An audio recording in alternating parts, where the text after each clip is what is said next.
Hi everyone, and welcome to this edition. This is the first Impact Equals event. Impact Equals has been founded as a platform to share impact expertise through an open dialogue with leaders in the industry and a collaborative exchange of ideas, lessons, and examples. So very kind of excited to kickstart this session today with a interesting conversation and sharing of ideas that I'm sure we'll all enjoy. So I want to kind of introduce our guest here, Gregory Rockson. Gregory is a co-founder and CEO of M Pharma. M Pharma is a patient-centered technology-driven healthcare company that provides innovative solutions, including vendor-managed inventory services, retail, primary care solutions for community pharmacies and data analytics. And what Gregory is doing is indeed quite transformational in the region. Just a brief background on Gregory. Greg received his bachelor's degree in political science from Westminster College, was a PPIA fellow at the Woodrow Wilson School at Princeton University, and a Rotary Scholar at the University of Copenhagen. So with that, Gregory, welcome to this event, and really glad to have you here. Thank you. Thanks for having me. Perfect. So let's kick this off. Firstly, let's start with you. Tell us a bit about yourself. What inspired you to co-found M Pharma 10 years ago? And can you provide an overview of M Pharma's work? We've been obviously a part of your journey for only a small amount of time, but it's been really interesting to know what work you've done. So really keen to know how it all started, the origin story, if you may. Yeah, thanks. So I was born in Ghana, grew up here till I left to Ghana to get my university education. In the US, in a small town in the middle of nowhere in Missouri called Fulton. And post graduating from a college, I had a decision to make. Do I stay in the US to start my career, or do I come back home? And it was a really interesting period also in the US, when you had some of the today large tech companies, like Airbnb, Uber, Twitter, Facebook, being the rave. So I would say got infected by that bug, by sort of the digital transformation of legacy industries. And I felt that the time was now to probably start that journey in Africa. So I moved back home. But my keen interest has always been in healthcare. I started my university education as a pre-med student, dropped out, unfortunately, because I did not feel that I had the mental stamina to stay in school for 12 years to be a doctor. Well, I became an entrepreneur, which is probably worse off. So I think I probably would have just stayed and still have done fine. But on the back of that, coming back home, one, as someone who has been a user of the health system in Ghana, and having experienced what the lack of access to care could look like, I felt that spending time trying to reimagine what a health system that is fit for purpose could look like if it was being built in a digital age. And so we started M Pharma really to answer three main questions. The first question was, what if each community had a pharmacy that was always well stocked? The second question was, what if that community pharmacy became the primary care provider of that community? And the final question was, what if each patient that walked into that pharmacy could leave with all the treatments they need, regardless of how much money they had in their pockets? And finding answers to these three questions, and by the way, we are still trying to find answers to these three questions, has been, I would say, the bane of our existence. Now, you realize that I've kept speaking about community pharmacy. because we realized that the community pharmacy remains the most untapped asset in Africa's healthcare space, most often fairly disconnected from the national health systems. Because for most governments, they see the community pharmacy just as another retail class. Whilst we saw the opportunity in reimagining the community pharmacy as the front door to the health system. And as such, when you look at actually how people access care in most African countries, when they wake up not feeling well, when they wake up with that sore throat, earache, fever, they don't go straight to the hospital. They walk into a community pharmacy, right? Because the primary mode at which most people get basic healthcare is through self-medication. And only when things are not, going well, do they actually decide to go see a doctor. So we have used sort of that patient journey to just ask ourselves, if patients already have enormous amount of trust in their local pharmacy, how do we actually leverage digital technologies to expand the capabilities that these community pharmacies can offer to the communities that they serve? And so in Ghana, through a generous technical assistance from BII, we commissioned an impact study from 60 decibels a couple of years back. And in the survey, one of the questions that was asked was, between a pharmacy, a clinic, where do you visit the most when you need healthcare? 55% of respondents picked the community pharmacy and 23% picked the hospital. And that shows you this sort of enormous opportunity that exists that allows us to reimagine a care delivery system that is anchored in community pharmacies. No, I mean, that's quite interesting. And I'm glad to know that there are some interventions that, DFIs can do to find out what the issues are.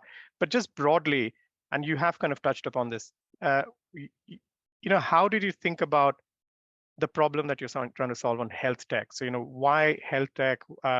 What was the need in the market that you're trying to address? I mean, you did touch upon some of those points. It would be great to kind of dig in a bit more on that. Yeah, I mean, I'll give you 2 data points. There's a recent survey done by the Afrobarometer. And it was trying to understand how people access healthcare in various African countries.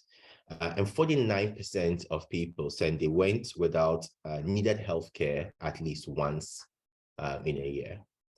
And 42% of those who access care said that it was difficult to get the care that they needed, right? And so basically, health systems have actually, in a post-COVID world, gotten worse. And so when we sort of looked at what we could do, obviously, we know what people need. People need more healthcare workers. We need to build more healthcare facilities. But the reality is that there is not that much money available today to be able to build all this infrastructure. And so we focus on health tech because the goal was, what are the existing assets that are not being fully utilized to solve these same problems, that what we can use technology to actually bring out that the value in those assets. It's very similar to what Airbnb, I always say, to use the Airbnb and Uber example. Airbnb builds the same hotel business. The only thing that the difference is that what it is technology to get people to turn their own rooms, spare rooms in their homes, into a room on Airbnb for them to book it, give it out to be booked, similar to what Uber did. And so we saw this opportunity that if people are already going to the community pharmacy to self-medicate, and we need to build primary healthcare centers, how do we use technology to actually turn that community pharmacy into a primary healthcare center? And so basically, we looked at what currently exists today that we can integrate within these pharmacies to expand the services that people can get. So we started off by saying, okay, if we are to ensure that the pharmacy, based on my first question of do we have a community pharmacy that is okay, can we have each community have a pharmacy that is always well stocked? Then we pioneered our vendor managed inventory supply chain model to allow us to take ownership of the supply chain of these independent pharmacies, and building the logistics infrastructure that can ensure that the drugs that the community needs can be stocked up in the pharmacy at no upfront cost to the community pharmacies, so that they can actually serve the full potential of the community rather than being restricted to their own short-term working capital needs. When we wanted to answer the question around how do we transform the community pharmacy into a primary care provider, we asked ourselves, what is the ideal care delivery team that needs to exist for us to be able to provide expanded primary healthcare services? And that led us to build our multi-doctor services to provide virtual GP offices in community pharmacies. And so really it has been a question of how do we expand the capabilities that are already provided through the physical infrastructure of pharmacies today to ensure that we can reduce the investment requirements that would take to actually build all this infrastructure that needs to be created if we are to really provide a health system that is able to deliver the needed services that most people want from their health system. No, and that's I think it's very interesting in the journey that M Pharma has had, and it's quite interesting as well to note that I think the growth of the last decade that we've seen is quite fast. We're now operating in about 9 African countries, and I think the last number I saw was we're serving around 2 million people. So, given where we are now, given the reach of M Pharma, where next do you think this can go, and how and why do you think it can continue expanding? So it'd be good to get some view on that as well. Yeah, I mean, I'll say that, the work, we are nowhere even close to the opportunity that exists for us in the market. But to answer that question, I'll actually do it, in sort of the 3 core, we created our strategy around 3 core pillars at M Pharma, which we call receive, deliver, pay. So to understand what's next, I think it will be interesting to really understand what sort of drives these 3 core pillars that underpins our work at M Pharma. So under the receive pillar, the question that we've been looking at answering is, how do people experience the health system today? And again, there was this really interesting survey that was in the US, but I think it's very applicable in most countries, where patients were asked, between proximity of care and quality of care, what is the most important factor that influences where you go and seek care? Most of the experts thought it would be quality of care would be the answer. Actually, most patients pick proximity of care, because when you wake up again with that fever, the last thing you want to do is travel that long distance to go seek care, because for most of the basic primary healthcare needs, there's a baseline of quality that should exist, that after that threshold is met, people are not looking for something much more fancier, right? You need a healthcare worker that knows what they are doing, and medicines available that if they tell you this is what you need to take after diagnosing you, it is there for you to take it to get better, right? And so with proximity of care being really the important factor that determines where people seek care, our goal under the receive pillar has been to continue to take existing community pharmacies, invest in them through our Quality RX program, where we transform the physical infrastructure of these community pharmacies to make it a space that is conducive for enhanced patient services. And after being able to create that physical space that is conducive for enhanced patient services, we then provide digital infrastructure so that they can use our proprietary software that we build to be able to manage or their patient workflows within the pharmacy, so that we can begin to create structured data sets on the healthcare needs of the communities that we serve.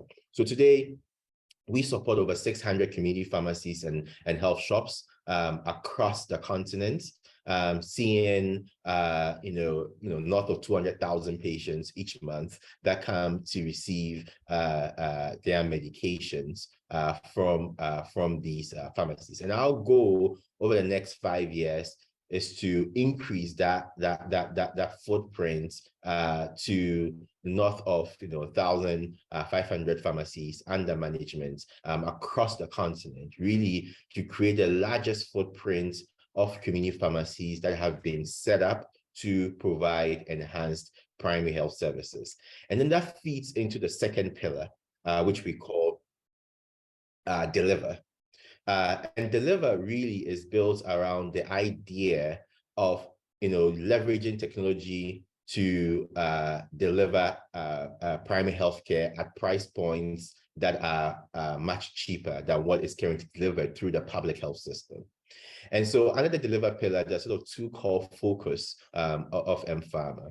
The first is we ask, what is an ideal care delivery team that needs to exist within a community pharmacy for us to be able to provide enhanced primary health services, right? And in our sort of analysis, what we saw was that, we need basically a care delivery team consisting of three main stakeholders.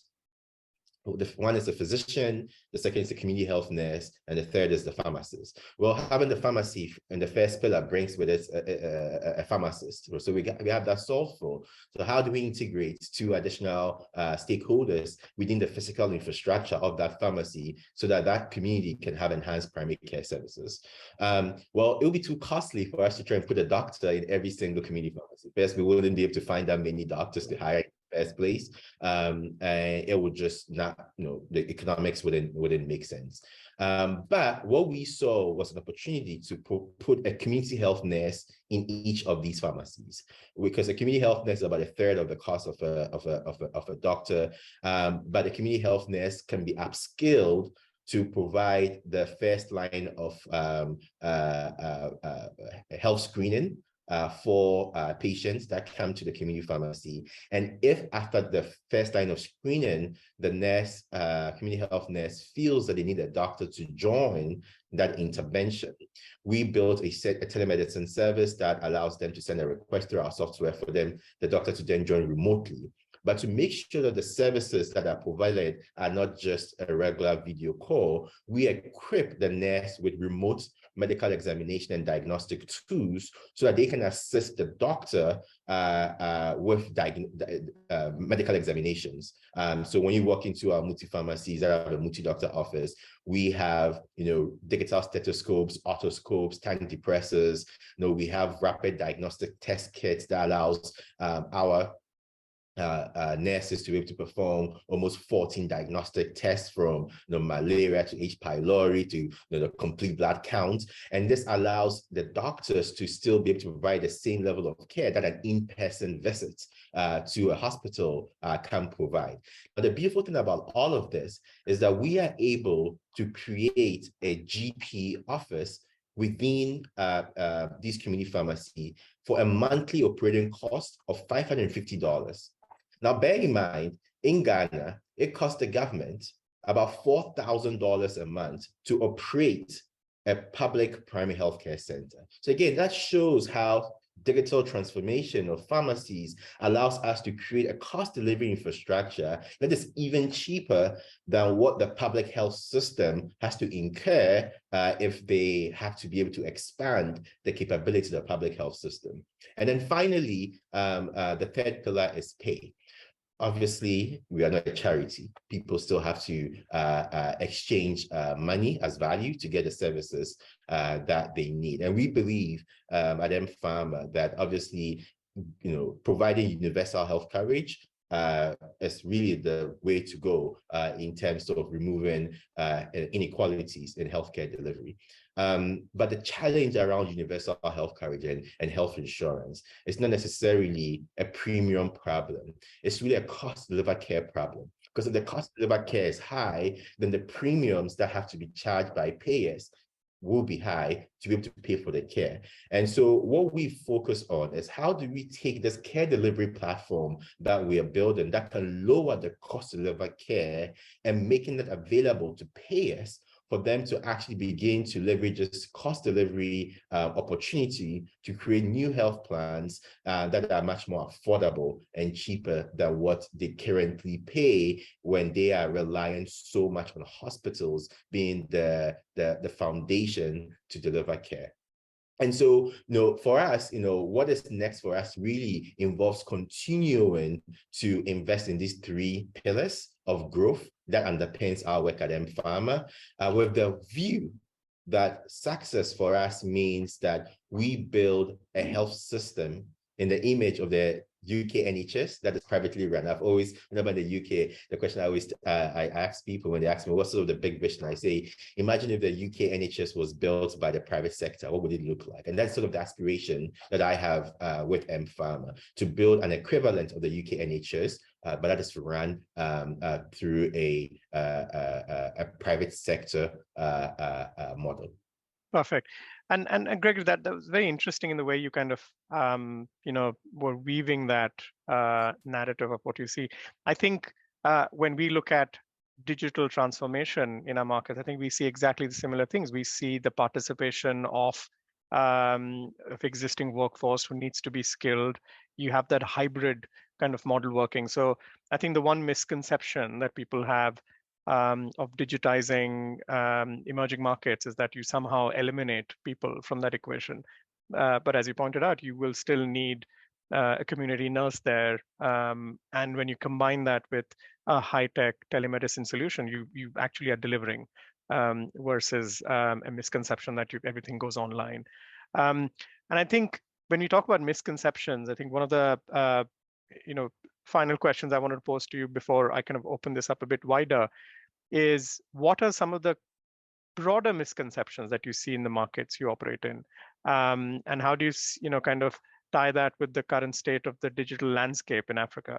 So maybe what, and for somebody from an outside-in perspective, obviously Africa is going through its own challenges on FX and many challenges that having a very distributed model works versus one country.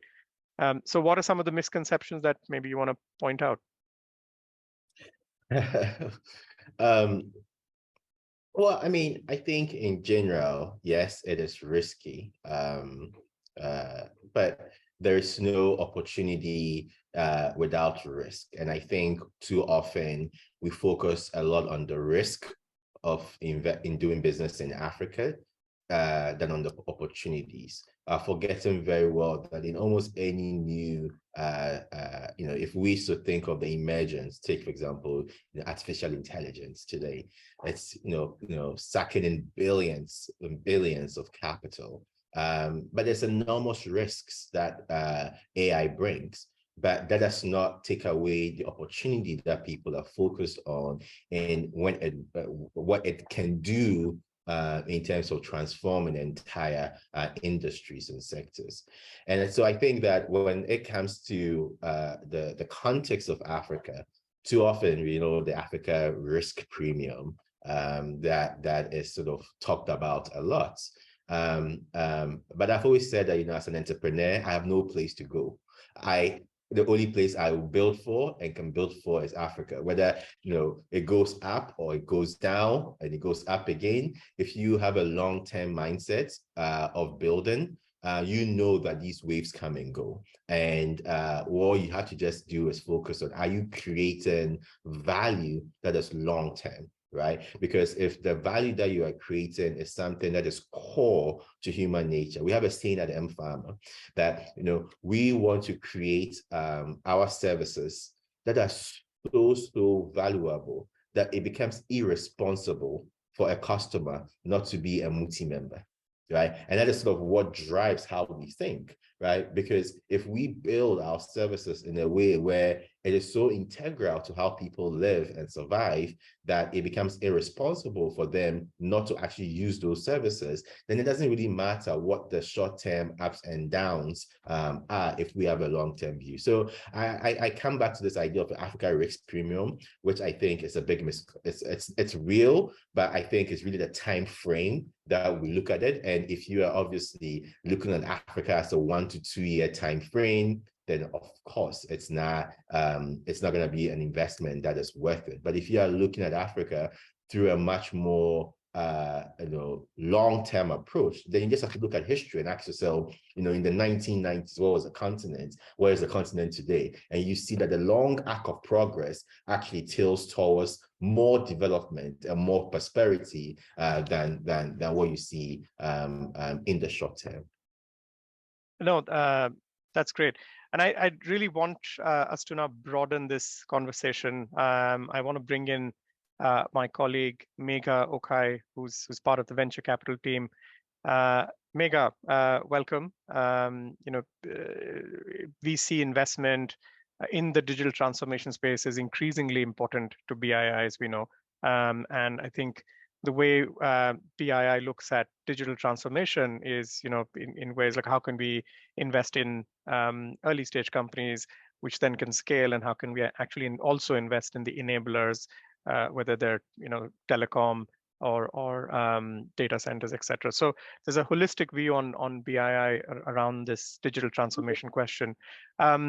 So how, if you can kind of give us some color as to how do you approach the investment side, how do you assess the potential for transformational impact in our markets, which are highly risky but highly transformational as well? Great, thanks, CP. I'm part of CP's venture capital team, and in making early stage tech investments, we look for digital solutions that drive impact by addressing the deepest pain points in our markets. Commercial viability and success, of course, come first, because this is key to ensuring that the impact that we help drive is sustainable. In terms of our strategy, we think about impact outcomes in 4 broad thematic ways. And the first here is enabling MSMEs. This is where we think about how do we digitize and formalize trade and commerce to improve MSME productivity. The second is increasing access and affordability to essential goods and services. And this is where we're focusing on improving financial inclusion, healthcare, and learning outcomes. So as an example, our investment in M Pharma fits within this theme. The third is disrupting agri value chains, and here we focus on serving ag value chain users, ranging from the smallholder farmer through to ag enterprise, through to the final consumer. And then finally, our fourth thematic here is accelerating climate innovations. How can we leverage early stage technologies and business models to mitigate carbon emissions through replacement, reduction, and removal? So in terms of our strategy and how that then straddles impact, in assessing any given opportunity within any of our thematic pillars, we're thinking through what the impact is, who benefits, and by how much, and then also what the pathways to impact are. So how is this impact actually achieved? Very simply, we come up with our impact score on any given opportunity, and this assesses 3 key aspects. The first is productivity, and this reflects how efficiently the investment can address the biggest developmental needs, and to what extent we then expect positive spillovers onto the productivity of other firms in the market. The second aspect is sustainability. Does the investment contribute to the transition to net zero or drive climate resiliency? And the third is inclusiveness, basically capturing the profile of the beneficiaries of the investment. Great. And Megha, I mean, when you speak to businesses in the digital space, what are some of the common challenges they face, and how can we create an environment which will essentially enable these types of businesses to scale and grow? Yeah, I think I'd say a couple of things here. The first is that we need a diverse range of capital to support digital businesses driving innovation for impact. From an investment capital perspective, we of course need equity, but not just that. Debt can sometimes be a more appropriate instrument for uses such as lending onwards, and is also beneficially non-dilutive to founders. Additional to this investment capital, there's a need, and we've touched upon this earlier with Greg's example, there's a need for softer capital like technical assistance. And there sometimes tends to be this misconception that the need for softer capital disappears as soon as investors come in with equity. And actually, in many cases, following the very early rounds of equity funding, the fundamental risks of businesses are still relatively unchanged.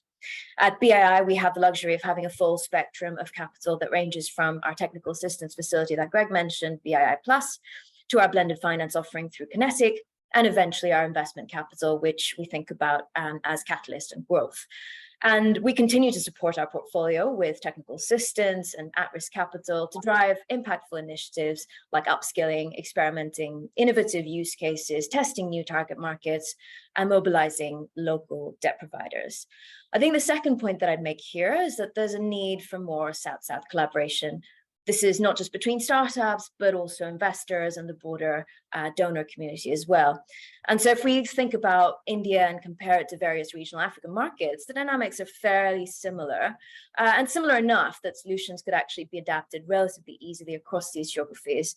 And this is a clear opportunity to save time and cost by not reinventing the same solution.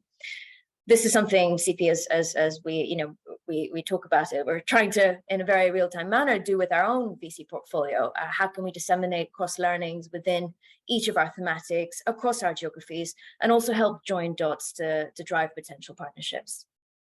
And thank you, Megan. And Greg, from your perspective as an entrepreneur, I mean, how do you see that interaction? I mean, BII as a partner has been, BII was the first DFI we brought as an investor in M Pharma. And the way I have sort of think about that, I have sort of two different phrases. I think of venture capital and I think of development capital, which for me is like another way of saying venture capital. But I think development capital for me is still capital that seeks return, but realizes that to drive this sort of transformation that we want in emerging markets, where most often you actually have to build also the physical infrastructure to enable the digital transformation, that it requires a different type of profile, capital that is more risk taken than risk averse, and capital that's a sort of a long-term view on what returns are. And also when we actually talk about impact adjusted returns, it actually is impact adjusted return. So I think there's that sort of a gap that sort of exists today, where we tend to find either on the two extreme ends, with a pure private equity capital or pure venture capital. And I think we would do more, particularly in sectors like in healthcare, in education, maybe other sectors, maybe like financial services, which is much more straight to the point, can use different types of capital. So I think we have to also start asking ourselves, for each sector, what is the capital structure that actually works for that particular sector? Because if you are in my case and I'm in healthcare, I know that in healthcare, a mishap in healthcare is someone dying. A mishap, in maybe e-commerce is maybe delaying the delivery of a shoe by another 1 week, right? So if we think about it that way, then you say, okay, if I want to be a healthcare investor, then what is the right capital structure that I should make available for healthcare related businesses, that it does not compromise the type of value that they can create in the long term, versus having the one box capital structure that is then deployed for all companies in emerging markets. No, that's true. I mean, we always think about, our capital should go towards essentials rather than ensuring e-commerce deliveries delivered in 8 minutes. So it's where we want our capital to be diverted. I think when we talk about healthcare, and Gregory, maybe something for you, healthcare is an essential need, and I think the role of governments here is very important. So, from a policymaker standpoint, from a regulator standpoint, how do you see the government role in this space? Because they do hold the primary responsibility here, maybe around messaging, maybe around how they think about the responsibility they have.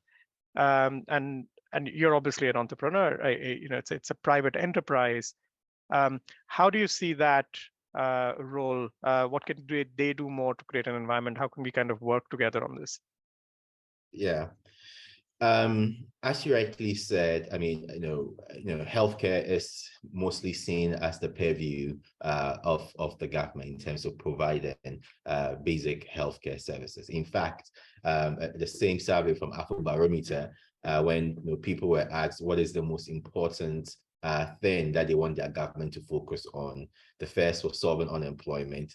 The second was providing access to healthcare services, were the two, and the third was education. So the three big things that people picked for the government to focus on was those three.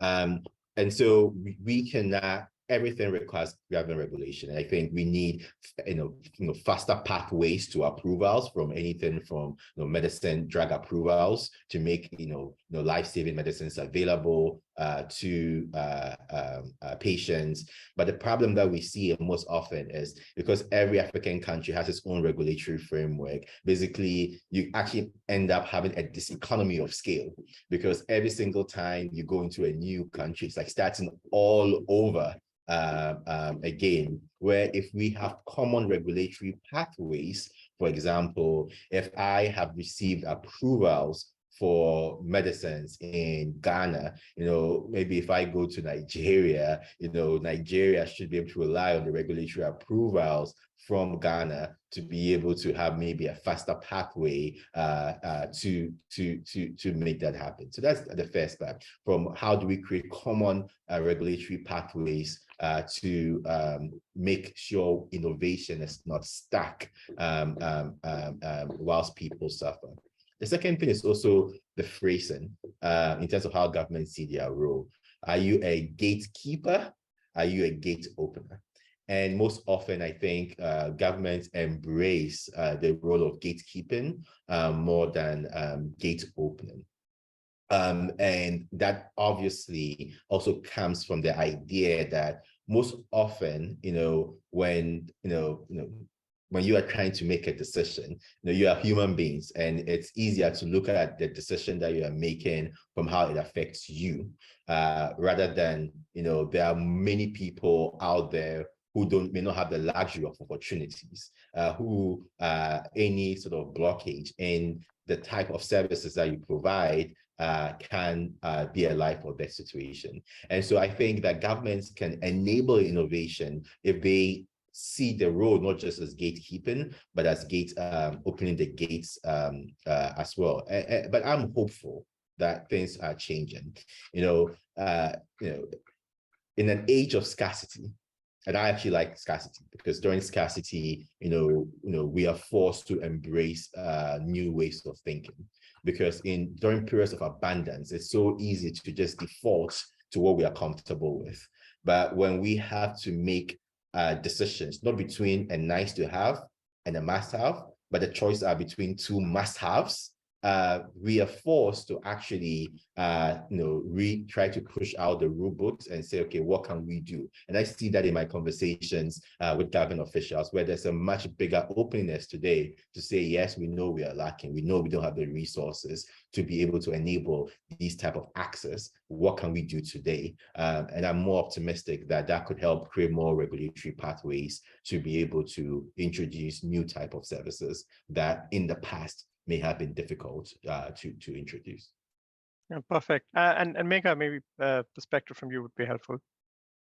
Yeah, I think I really liked Greg's line there on gatekeeping versus gate opening. And this is something we're seeing more of, where startups are actually treating governments and regulators as stakeholders, increasingly engaging with them, educating them. And that's, I think, how you can then shift the regulator from being a gatekeeper to being a gate opener and shaping digital-friendly regulation. Great. And in terms of where investors should kind of focus their efforts, so private investors, impact investors should focus, where should they focus this on to build the capacity in emerging economies across, when you look at the whole spectrum of digital investment, where do we think we should start, or at least gradually ramp up? Megha? maybe. Yeah, I think I'll touch upon our digital pyramid here. So this is how we think about our tech stack. At the bottom of the pyramid is the basics, digital infrastructure, towers, telcos, everything making stuff work and enabling digital businesses to actually emerge. Then we have the enablers. And then at the top of the pyramid, the apex is actually disruptors. So stuff that's dramatically shifting the existing landscape. And I think as DFIs, we start at the bottom of the pyramid and invest in those very large infrastructure-like projects, and then work our way to the top. And I think, touching upon what I mentioned earlier, we've got a key role to play in mobilizing third-party capital here to drive impact within these digital ecosystems. So take, for example, now talking about very early stage businesses, venture debt. And I think this is a clear gap on the continent because lenders struggle with the risk return profile of these very early stage digital businesses. And this is somewhere where DFIs can help plug a gap in the short term, and then hopefully in the medium, long term, drive a demonstration effect that actually crowds in other lenders. Great. And I think, Greg, from your perspective, obviously the whole telemedicine side also requires a lot of investment in the digital infrastructure piece. It has to be in a good condition for this to work. How do you tackle this? Yeah, I'll share a story, and that sort of just gives you the perspective of how when we think about digital transformation, how do consumers see it? So obviously, I'm a big user of my own services, and I have very old parents who my dad dreads going to the hospital, and so we were very fortunate to find a pharmacy that became a multi-pharmacy close to where my parents live. And so recently I was home, he wasn't feeling too well. So I asked him, maybe you should go to the pharmacy. You go there quite often, there's a doctor there, who could, examine you. So my dad goes and comes back and we're talking. I'm like, oh, how was it? Did you see the doctor? He's like, no, I didn't see a doctor. I didn't see a doctor. And I was like, wait, what do you mean you didn't see a doctor? But you spoke to like a doctor. He's like, oh yeah, I spoke to the doctor, but I didn't see the doctor.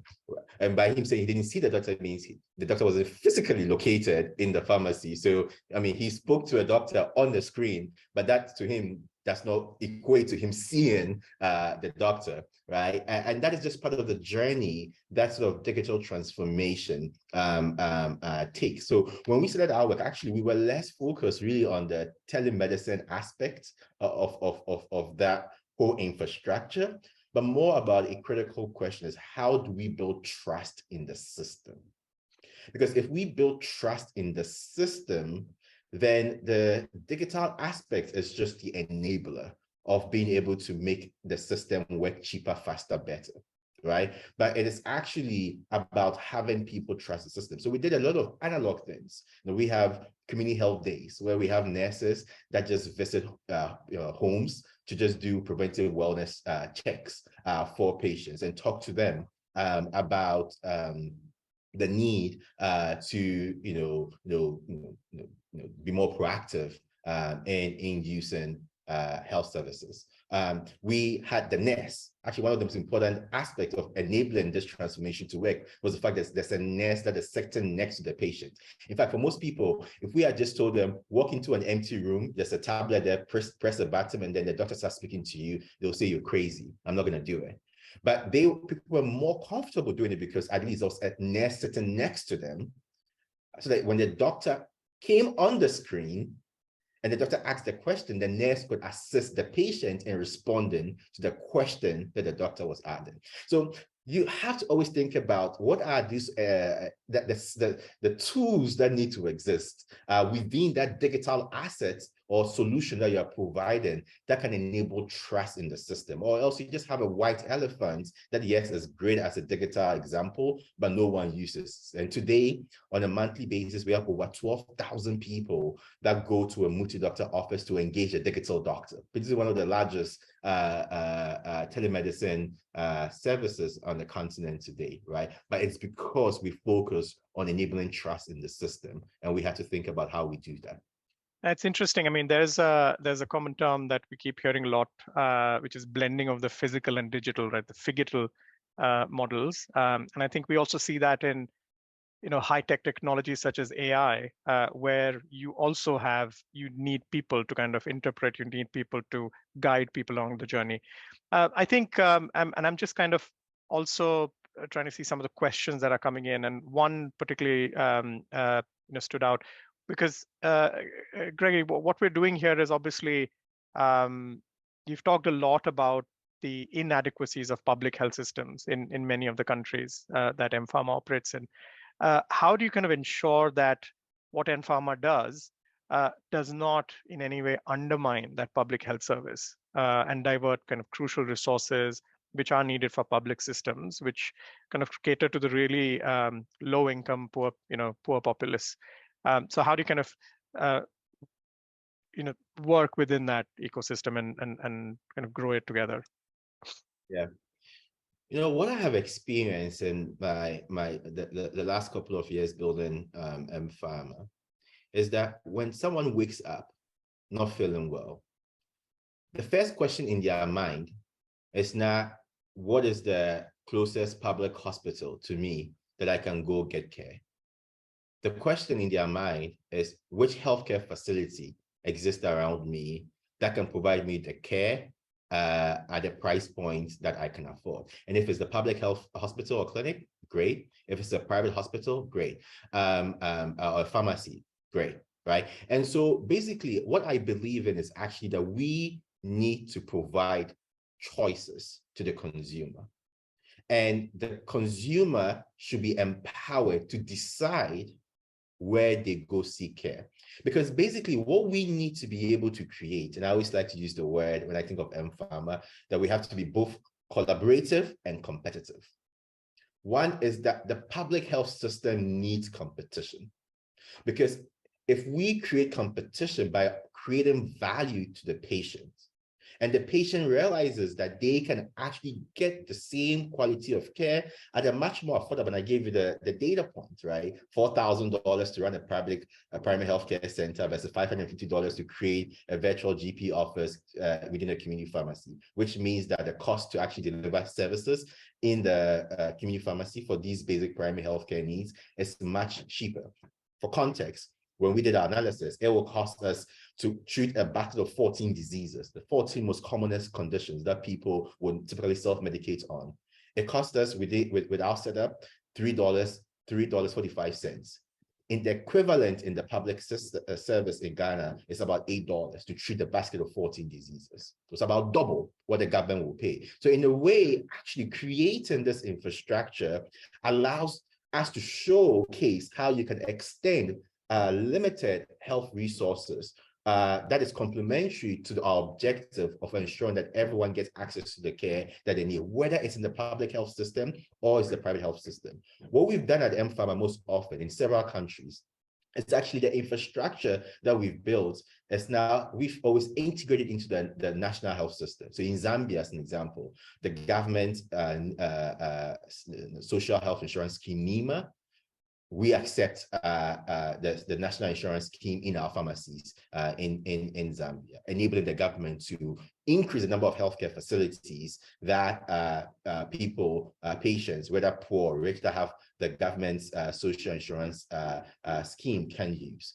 Same in Rwanda as well. And so our work, and that's where the collaborative aspect of our work comes into being. So I think that at the end of the day, governments can't do it all. There are resource constrained budgets. We are in an era of austerity where most focus around debt servicing, and I think that creates a massive opportunity for us to keep our eye on the ball, which is how do we provide essential services to the consumer. And if that comes to the private sector and can do it cheaper, better, faster than the government, and I think we need to encourage that. No, and that partnership, I think, is essential, even in essential services. So let's kind of broaden this. How do we think about in the whole kind of digital space, digital transformation space, over the next decade, if you were to kind of just think about what could be something which could really transform markets, have a transformative impact. How do you view those key trends? Maybe make maybe firstly to you. How do you think about these massive changes? And we're seeing a lot of changes there happening. How do you see? What do you think about that? Yeah, I think our job as a DFI is to really anticipate the next innovation for impact, and it's through spotting these trends that we can help figure out where the potential lies in terms of driving transformational impact, and start to all our discussion earlier around the requirement of a varied capital, start investing behind these to make them viable enough to then help bring other investors in. And Greg, what do you see next? Well, I think Mega mentioned that. I mean, I think that at the end of the day, the phrase an advisor once shared with me. He said, in the past, a technology company was a company that built software and sold it to traditional businesses. But today, a technology company is a company that builds software or digital solutions to disrupt traditional businesses. So actually, a technology company is not just selling software. You actually use the software as a competitive advantage to reduce the cost of delivering the same type of services that traditional businesses provide. And in that view, if you think about it that way, then every company in the future must be a technology company because if you are not a technology company, you will die. And so I think about this sort of journey is that we need to redefine what tech companies are because tech companies in emerging markets would not be built the same way technology companies in the West were built. They would really be at the heart of delivering the same services that traditional businesses have delivered in the past, but the difference is that they will be using digital solutions in ways that makes them deliver those services cheaper, faster, better. And I think those are really the interesting themes to invest in. No, that's great, and I think it's a very interesting kind of end of the session to round things up. And Mega, again, really thanks for your insights here and kind of highlighting how BII thinks about the digital space. So, final question to you, Gregory. We spoke a lot about digital businesses, digital transformation, all things digital. You are a digital entrepreneur. It's the business is kind of really put to scale because of the digital technologies that exist currently. So, what would you say to investors looking to invest in these digital businesses, digital infrastructure in emerging markets, and namely in Africa? What would your top piece of advice be to them, to other future Gregory Rocksons out there? That's a good question. I mean, I'll say sort of three things. One is to just repeat what I said earlier, is that the long arc of progress in Africa will march towards prosperity. And what happens this year, next year is inconsequential to the long-term arc that you should be investing in. And so I know it is a bit easy to be paranoid looking at the short-term trends, but you can always bet that the long-term future of Africa is nothing but progress. And so that should not scare you from what happens in the short term. The second I would mention is, sort of a phrase and that I've sort of thought about. I'm still sort of forming my own sort of, understanding of that on this journey. And that's the difference between value extraction and value creation. And I think sometimes investors come in with the idea of value creation, but actually the activities they take is focused more on value extraction. But we cannot invest in Africa today if the mental mode that defines how we think of how businesses will grow is built around value extraction. It has to really be built around value creation. because what we need to be able to do is a fundamental question. We are in the business of trying to improve non-consumption. Actually, the biggest competition to most businesses in Africa is non-consumption of any type of services. When people come and ask me, what is your competitor as a farmer? I say, my competitor is non-consumption of health services. Are people that are not engaged in the formal healthcare system because they've never seen themselves as a customer of the formal healthcare system. And my goal is to broaden the base of more customers that now can actually consume formal healthcare services because of the infrastructure that we built. And so that is the mindset that I think investors need to bring to the table, and not too much of value extraction, because we are just at the tip of actually building the enablers that can propel the next, billion-dollar, highly profitable opportunities on the continent. And I'll end on the note, coming back to the moment of crisis. One of my favorite entrepreneurs is Andy Grove. And he has this famous saying that great companies are improved by crisis. And again, coming back to my first point, yes, the continent is going through a very, very difficult period. There's no denying that. From FX devaluations to cost of living crisis that is the worst in generations.